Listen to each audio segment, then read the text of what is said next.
Welcome back, everyone, to Seaweed Brain, a Percy Jackson podcast. We are in the post-season 1 era of the Percy Jackson Disney Plus TV show, where we are getting to talk to all kinds of amazing creative people who worked on this project. And today we are joined by two incredible folks from Stunts Canada, stunt coordinating this project. Stick around.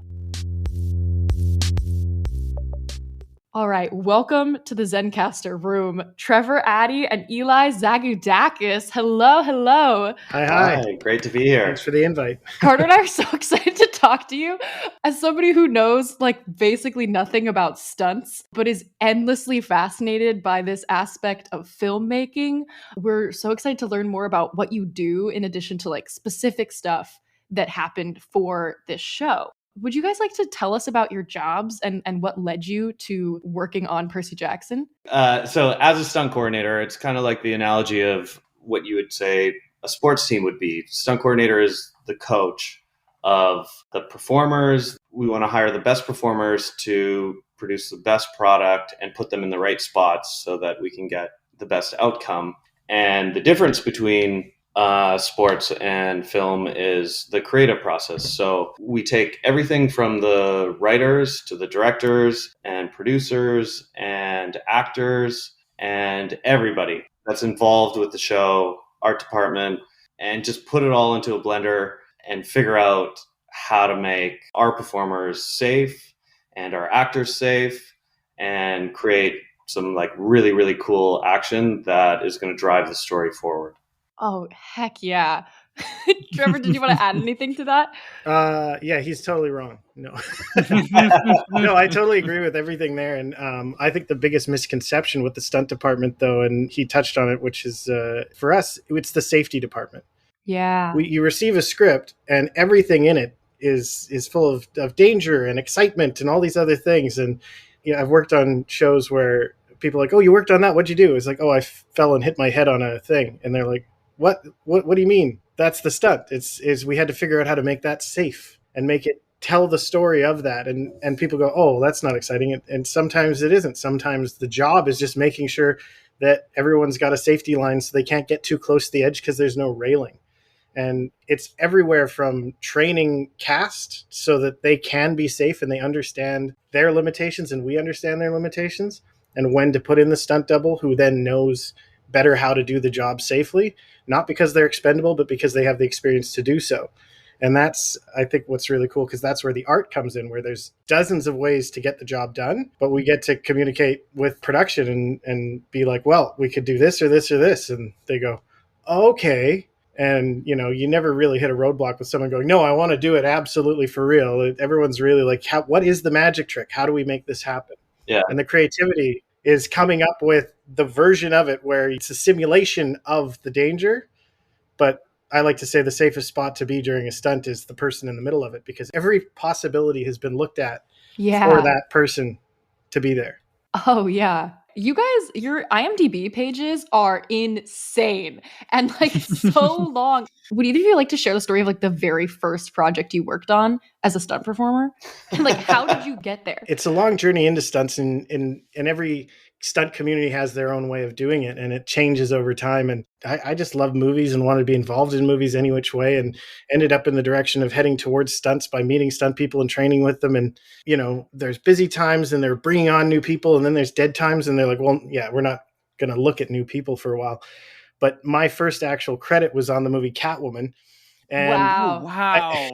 It was the funniest thing, because there was no reason to hire me because I had no credits. But I wasn't aware they were filming, but I was downtown at the right moment, and I knew everyone working on the show, because as a community, you just know everyone. And I'm like, oh, they're filming something over here. Oh, that's Catwoman. Okay. And they needed people who looked young on a Ferris wheel. And this was 20 years ago. And I looked very young, and they needed more people. And it was like, oh, Trevor's on the sidewalk. And so that was my first stunt job, was riding a Ferris wheel that was breaking down and had to make it look like it was shaking around and make sure I didn't fall out of it. But that's amazing. But yeah, it's because I knew everybody, and it was just right place, right time, literally. And I remember knowing Trevor at the time, being super jealous that he was on a big movie, getting a credit on Catwoman. And I was like, oh my God. This is like the Halle Berry Catwoman? Halle Berry Catwoman, yeah. Wow. Would this have been Vancouver or Los Angeles? Vancouver. Yeah. Wow. That was my first job on camera. And then I think my first called job was on a movie called Are We There Yet with Ice Cube. I've seen it. And the reason why I was qualified, there's a bunch of ice skating, ice capade snowmen, and they needed people who could ice skate, and I could ice skate well enough, but they're doing ice dancing. And so there's a bunch of hockey players, but my background was theater and dance. And so it was like, well, let's put Trevor in because we need to do some choreography. So that was my actual first called, like, hey, I got a job for you. But yeah, Eli, what about you? Yeah, so mine was interesting. I ended up starting off really early when I was like 18. Wow. Coming out of high school, I really knew that I wanted to be a stuntman. And I was already doing like, videos for my like English projects with my buddy. And we were editing them together, and my buddies would hit me with cards and all that stuff. And, Oh my God. we piece it together and cut it together and put it all with like music and all that stuff. So we were kind of doing like previs before there was even like previs. So right out of high school, I got a hold of a really famous and amazing stunt coordinator, producer, director, everything, Danny Virtue. And then I became his assistant. And so I was working at a horse ranch because he did all the movie horses. So we would do all the movies together. And so he would kind of throw me in here and there where he could. The first show that I did with him, I think, was called The Colt. And I didn't know how to ride a horse, but I was riding a horse.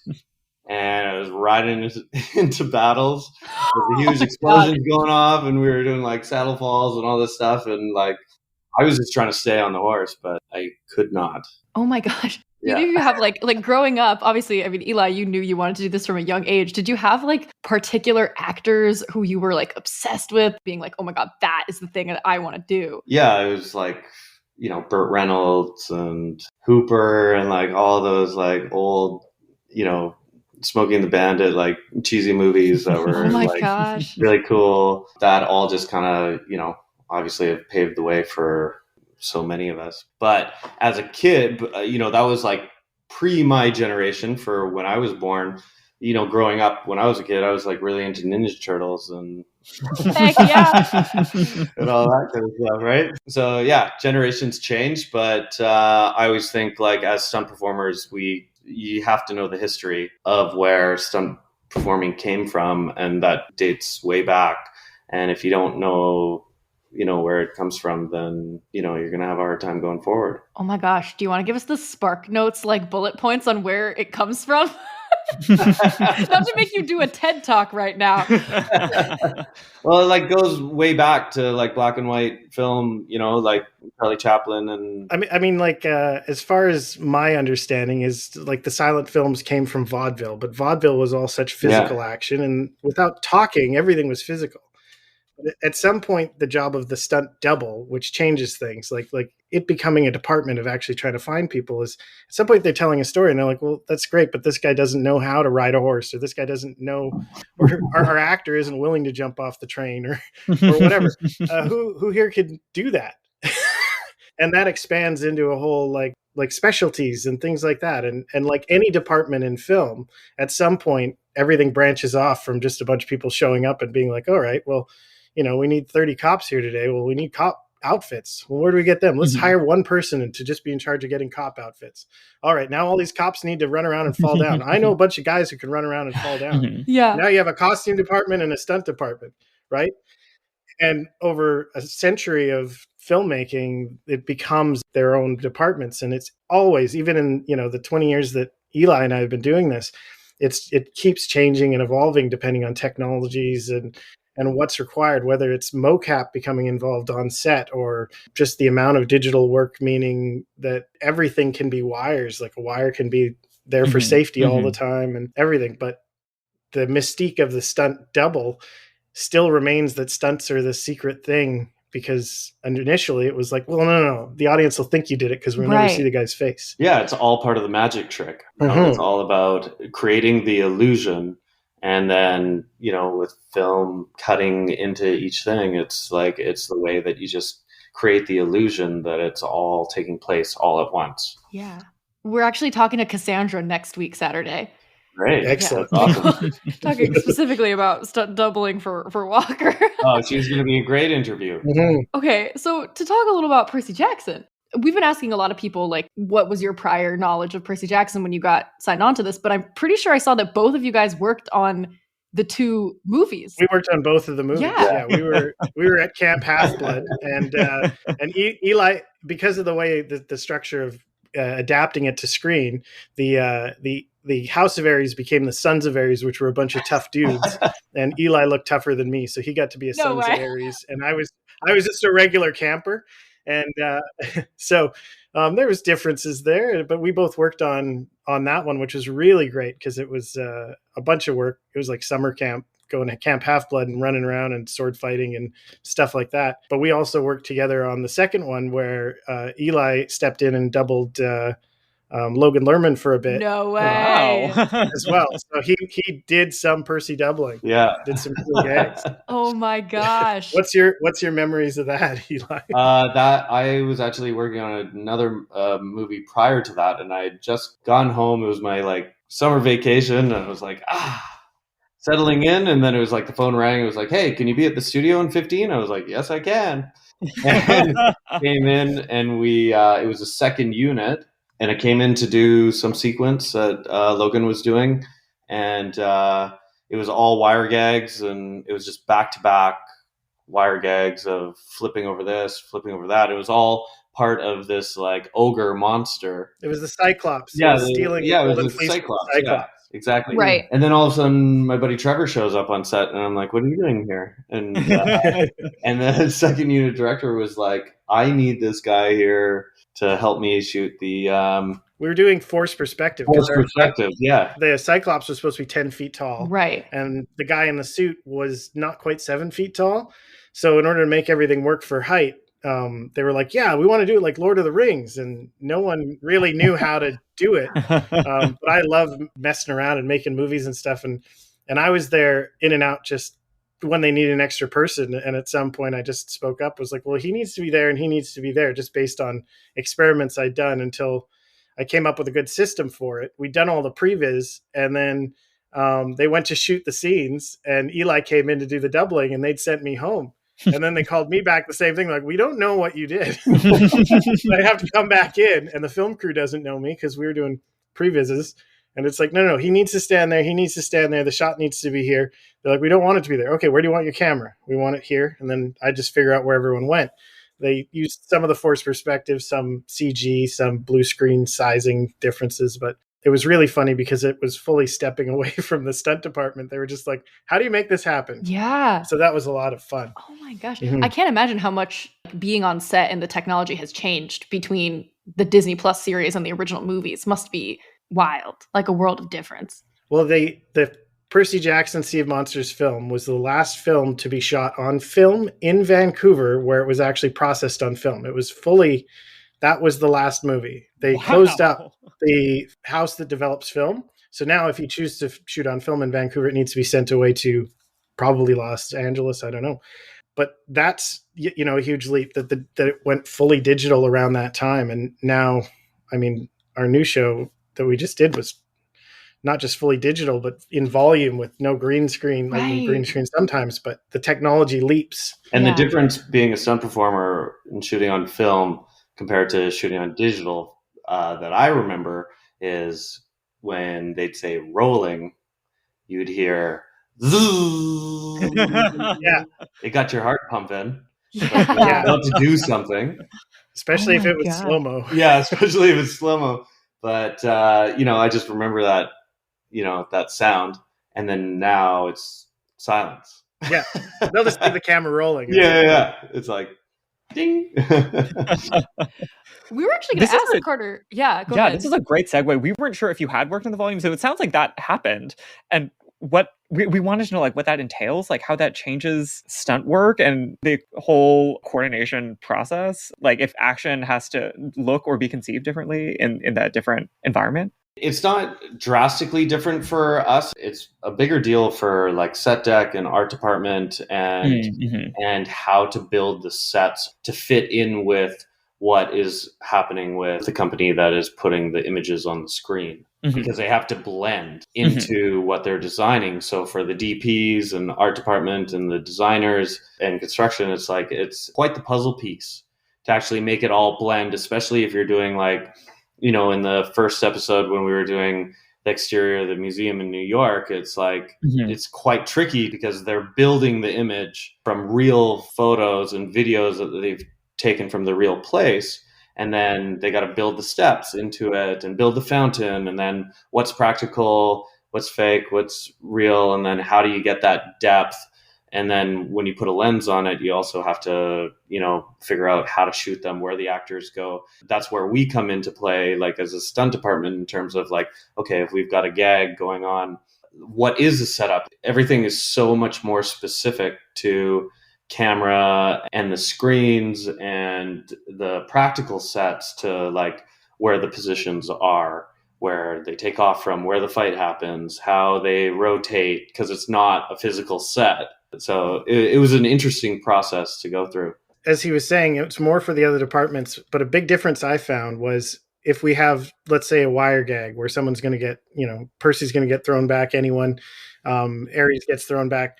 When we're looking in one direction, normally we do the stunt and we pull them this way and the camera's here and you watch the person travel away. And then they'll bring the camera around and you'll see the person come towards. So we'll do it twice on a normal show. But those two takes will happen pretty close to each other. With using the volume and the way that, every production at this point probably uses the volume different because everyone's learning it. Right. The set is built within it and the set needs to be turned. And the set might not be turned at lunch. It might be turned in 2 days. So we're going to do the wire pull. And then 2 days later, when the set's turned, we're going to do the reverse of all the action, whether it's the fight this way or anything, or the wire pulls. Everything is then redone days later in the other direction. Wow. And so in an instant of a cut, it's actually a day later, but facing the same way because we're still looking at the screens, but the production has turned the whole room. So from a stunt point of view, it's actually in some ways better because there's more time to just commit to we're just doing it this part and whatever. It's really kind of nice for us because there's more time, but it's, I think, a lot harder on the planning for every other department involved in it. Oh my gosh. It seems like the volume is this cool puzzle that everybody is solving together. The great thing about it is, you can be in New York one day, St. Louis the next, Vegas the next. Yeah. You can go anywhere. Perfect for this story, which travels across the country. So to prep for the kids, obviously there's a ton of really cool stunts that Walker does and all the other kids. What was it like training the kids and working with the cast and the stunt doubles to get ready for sword fighting and Clarissa's spear and all that cool stuff? And working with the young actors, I guess.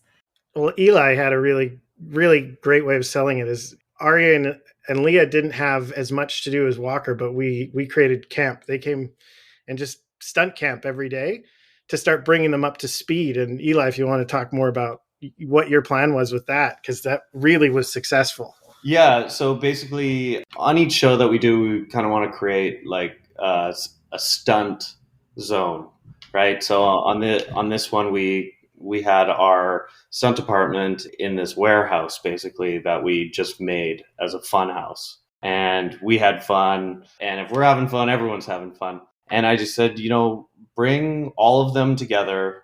Let's build a trust with them because they're going to be on this journey together. We're all on this journey together. So bring them all in and we'll just put them through a boot camp and we'll just have fun. So, Trevor and I bought a ping pong table. We brought it into the States and just so that, everybody could just relax. But we use the analogy of ping pong's like sword fighting. You got to have your hand to eye coordination and partnering with each other. So we we just kind of made it fun, but everybody was great. And they just, they came in. Walker was incredible. Leah was incredible. Arian was incredible. They just took to it and we just had them do everything all together right off the top, regardless of whatever they were going to be required. It didn't matter that it was going to be in the film. We just wanted to train them to, get to know us and us to get to know them. And it worked really good. And I just said, hey, come by anytime when you guys want to come play, and we'll do whatever you want. And if, like Walker was like, oh, do you see this movie? What about this fight?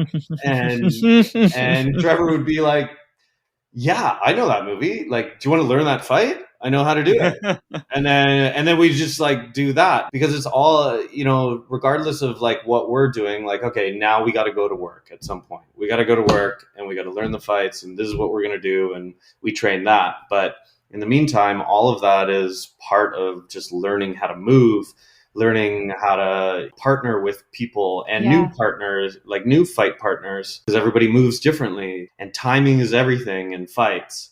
And here's a new weapon. Here, use this, use that. Just train them in all aspects of what might happen on set, where, oh, we need to tweak this. This is a little bit different. Move your elbow here, move that. We need this to come more to lens, like little nuances like that come up in the day. Messing around with random stuff is great.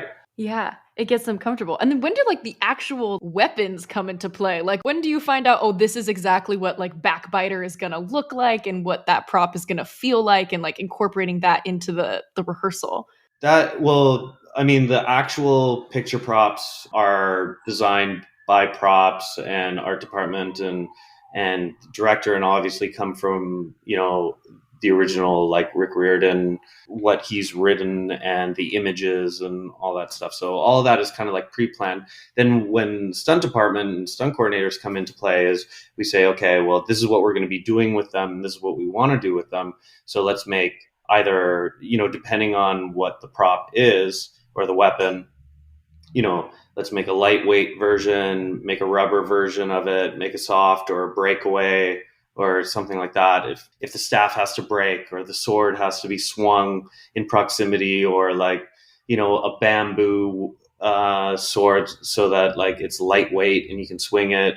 And if you end up tagging somebody, it won't hurt, but it won't look flimsy on screen. So all that kind of stuff. And we get proxies made of that early that are like safe. And we can give notes on them, and they're very great, because if we're like, oh, it's actually kind of heavy at the end, if you put a little bit more weight at the back end, and we would even just, duct tape some weight at the back and be like, looks like there's this much weight, give it back to them. Yeah, it was the same thing. The next one comes in and it's better like, balanced. Oh, these are really, these are very close. Mm-hmm. Why don't we just tweak this? Or can we get an extra handle there for this move? Mm-hmm. Waste no time. Like, put stuff in their hands. Yeah. And let's start moving, because you're going to be moving with it.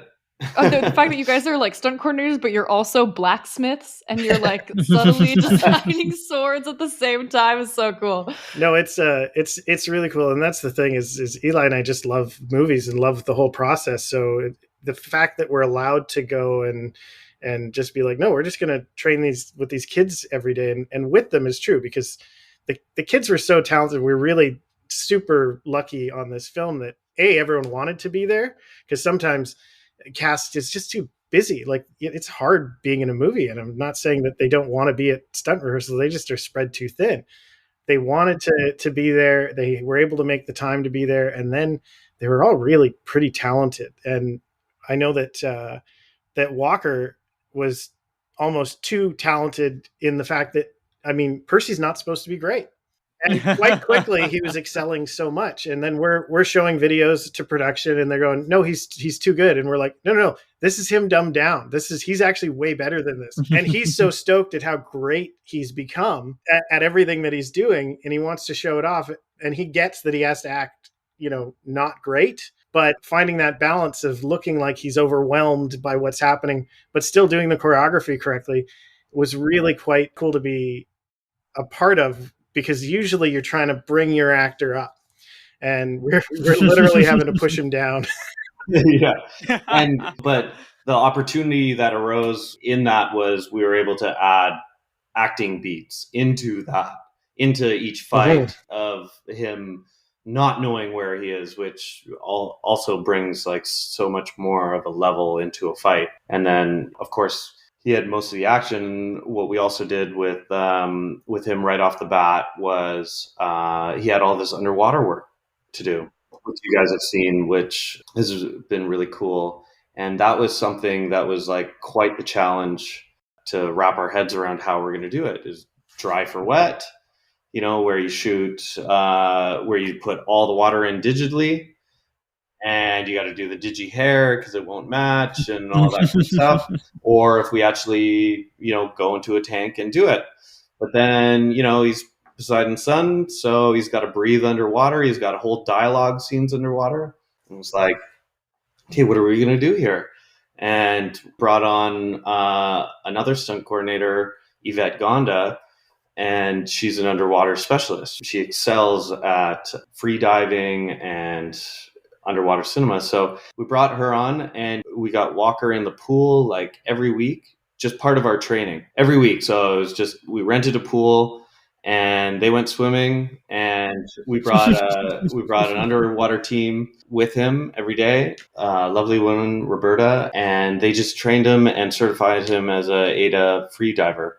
And from day one that we got him, because we had like 2 months to train, or a month and a half, I think it was 6 weeks. And he was in the pool every week, and we just started working on all the stuff and all the scenes and breath holds and just getting comfortable in the water. And Walker was already comfortable in the water. Like, his dad was a Navy SEAL. He's been, Pete was fantastic, has been prepping him for this role his entire life. and I mean, we couldn't have been luckier, because Walker came in, already being able to hold his breath for like, I think it was like 2 minutes or something like that. And it just got even better. But then we were able to, Yvette was able to like work with him and get him, really comfortable and run dialogue and work on the, the iconic breathe in moment underwater. Goosebumps. All of that was done wet for wet in a tank. Yeah. Wow. In water. Yeah. All Walker. And like, I can't say enough about like how impressed I was with how he got through that and his capabilities, and I was really happy with the way it turned out. Yeah. I remember very vividly when filming was wrapped, and the official accounts posted that photo of Walker underwater and the video of him going, send help, and everyone being like, this kid has worked so hard, like day in, day out for months while still doing school. And I always knew that, and I believed it. But like, hearing everybody talk about like how much they individually worked with Walker and their individual aspect, and talking about like, oh yeah, he went to the pool every week in addition to his sword fighting, in addition to everthing else, is like, in addition to going to school every day and making a movie. So he was definitely, he worked extremely hard on that show, and it shows with the product. We shot those underwater sequences right at the end, like right at wrap, when everybody is the most tired and had been running wild for like 10 months, and he just killed it. Like, he pulled up his socks and went to it. Like, it was really good. He's strong, that boy. Oh my God. Yeah. Working with Adam Copeland, bringing him into the mix. If that was cool for you guys. I know Walker, like every single interview where people have been like, Walker, what are you excited for people to see? He's been like, Ares fight. Like, what was the most fun thing to work on? He was like, Ares fight for sure. Even Arian was like, I want everyone to see the Ares fight. So if there's anything you want to tell us about that and like bringing Edge into the process. It was really cool, because anytime you get someone that has such a physical background, it can be intimidating for us. How is this going to be? Like, because he knows what he's doing. How are we going to incorporate that? But he came in and he was so generous and just being like, no. He's like, I've done some sword fights on movies before and this and that. And he goes, and I got my way of doing things. He's like, how are we doing this together? And he was completely open from the beginning. And of course, he's physically capable of absolutely anything. He does not need a stunt double, but we, for the process, need a stunt double just for the shape of things. So we got him a stunt double, and they got along great. And he does, I'm pretty sure, almost all of the action except for some of the big wire pulls, which were technically really complicated when he gets hit by the wave. But Ryan Hanley, his stunt double, and him, they just made a good team, because there's no ego. Like I don't need a stunt double. No, his stunt double's there to work on stuff and support him. And he was a lot of fun because he was just so generous and just happy to be there, happy to rehearse, happy to take notes of subtle changes. And sometimes people, once they get in the zone and they're in the scene, we have to allow cast to act as well and whatever. And if he'd see Eli and I like kind of talking to each other, he'd look over and be like, no, what is it? And he'd be in the middle of everything. But that's very uncommon. Usually it's like, guys, we've gotten to the day, I've got this. And that's fine. You have to respect people's process. He's like, no, what is it? They're like, no, maybe if you. He was really quite cool to work with someone who has done so much physical. Yeah, I know. Talking to him was like talking to like an old stunt guy. He's like, oh, when I broke this, when I broke that, and you're like, oh, whoa, all right. But he had so many cool stories, and yeah, like Trevor said, he's just such a great, responsive guy. Like, it was very cool working with him. Oh, that scene looks so good. It was so fun. I think you kind of touched on this. We wanted to ask about what the relationship was between the stunt coordination process and the way that you coach people through the stunts and the story aspect, and like how you think about integrating those things, and if you have any, I guess, like stories to tell about trying to marry the story and the stunts together in the work that you were doing. Luke versus Percy is a combination of a training fight and an actual fight, and there's so much going on. The main thing that's really great is that both of those fights, neither of them want to hurt each other. So it's so easy to go, here's a fight scene. You think that you could take any fight scene and go, they fight, and take any fight scene, sword fight from any movie and plug it in. But Percy is trying to block Luke from doing what he's doing, and we have to figure that out in the do-si-do, and it's scripted and loose, but then there's some dialogue, and normally you kind of take these big breaks to have the people talk and then sword fight some more, fight some more. But the cast was so competent, and Charlie and Walker, we worked it up so that the dialogue was within the sword fighting, in the training fight and in their actual fight. And the actors being able to do the dialogue within the sword moves, they were extremely excited to do it. And on the day, usually you'll do the fight and do the dialogue, but they ran it all the way through these massive scenes with all the dialogue and everything, all the moves. And then we moved into to clean up special moments. But the fact that that relationship is there, and that they were capable of doing the whole fight, all the dialogue and everything, they were able to build the emotion, not just with the acting, but with the physicality in the fight, and the fact that neither of them wants to be having the sword fight. And they brought so much more than, when Eli and I were talking about it, it's like, it's scripted that they fight, they talk, they fight, they talk, but what if we try to just kind of push this together? It seems to be scripted that way. Let's really just overlap it all and keep them going. And and it was really quite a lot of fun to do that, but it requires a cast that's comfortable and willing to go for it. And they put in weekends, which is very unusual, to make sure that we could get it together. That scene is incredible. We were really we were shook. We were gagged. We talk a lot about Luke on our show, and so we were like, the whole time we were watching the screeners, we were like, what's going to happen in episode 8? How are we going to handle the betrayal scene? Because obviously in the books, it's not a big sword fight. It's a little scorpion poison, and then he like runs away. But they had been teasing that this was going to be a sword fight, and we were like, oh my God, what's it going to be like? And then we were just totally blown away. It's Shakespearean, like. I know you come from a theatrical background, Trevor. I feel like that makes so much sense because it was incredible. No, it was dramatic. It was fun, but also that was some of the last stuff we shot, and we shot it right around the same time as the Ares fight. And so Walker is doing filming the climax of the film, preparing for the water work, and on set he wanted to be pulled away from set to just run the sword fight. So like the stunt team was standing around in case he could have a minute to come and work on the scenes to kind of get them in his body. And, Charlie was putting in tons of time as well, but Charlie's schedule wasn't like Walker's, and the amount of time that he had to put in. But once again, it's just a testament to, we can be there and be ready for anyone, but the availability that he made and that the whole production made to allow him to be there for us. Cause you see it as this, all those things are being prepared at once, including he's filming every day and going to school every day. So yeah, it was good times. Oh my gosh. Thank you guys so much. Holy cow. This was the best interview ever. Oh, you say that to all the interviews. No, Carter can attest. I've always talked about stunts, and I was really excited to talk to you guys in particular. So this was really cool. But thank you both so much for joining us today and for educating us so much on your career. Thanks for having us. Thank you so much for having us. Super fun. Yeah. All right, we'll see you all next time. Goodbye. Bye. Bye.